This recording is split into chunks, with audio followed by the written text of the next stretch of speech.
What kind of tests are there?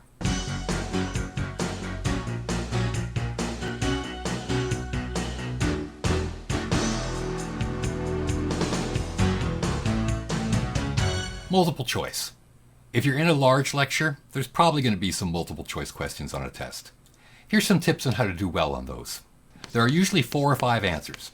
Read the question carefully and immediately cross off the bogus answers. You know what I mean. These are the ones that are put in as a joke answer by the professor, or are obviously wrong solutions to the question. That leaves you with 2 or possibly 3 correct answers.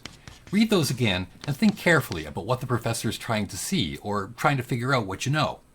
Consider the question relative to the answer. Usually one answer will pop out as making perfect sense. Don't make it too hard on yourself. Most multiple choice questions aren't trying to trick you, and many are asking for relatively straightforward answers. Just read the question carefully to be sure you know what you're looking for. If you really have no clue, guess. You have a 1 in 4 or 1 in 5 chance of getting it right. That's better odds than any lottery. Leave no question unanswered, even if you really don't have a clue. Try something. Unless your multiple choice test is graded in a right minus wrong type of grading scheme, you can't lose by guessing, and you might just gain an extra point by taking a stab at it. Trust your gut. Don't second guess yourself. If an answer seems right or feels right, it probably is.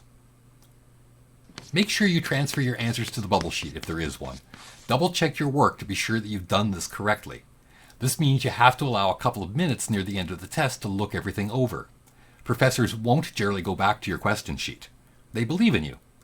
If you got into university, you're smart enough to transfer answers correctly and know how to bubble in an A, B, C, D, or E with a pencil in the appropriate spot.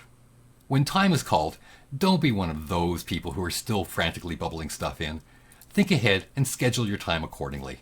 Because if you are scrambling while the sheets are being collected, you are being unfair to everybody else in the room who did the test on time, which means you are essentially cheating.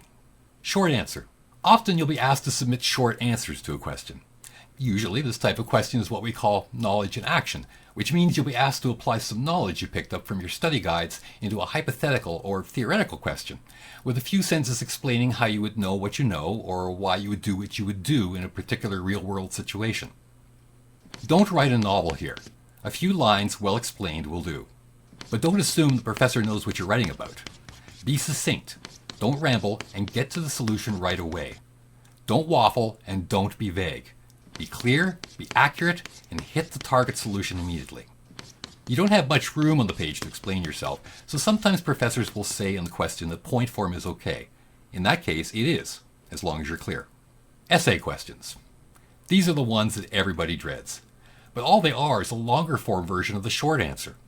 Instead of explaining yourself quickly, however, you need to form an argument as to what you believe academically are the reasons for your discussion and why. This requires a bit more work. Outline what your arguments and discussions are on a separate page in the examination book. Lay everything out in the way you would design a study guide. It doesn't have to be pretty, but the time you take to put everything in order is time well spent during the test. Sometimes professors will even look at this outline to see if you've got the right idea, so take the time to do this step. Once you've laid out your discussion, start writing sentences and paragraphs in the essay question based on your outline. It should flow in a fairly straightforward fashion, since you've done the outline already.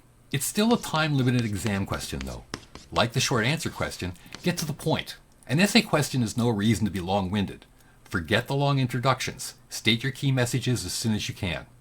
Don't be vague. Be clear, succinct, and accurate.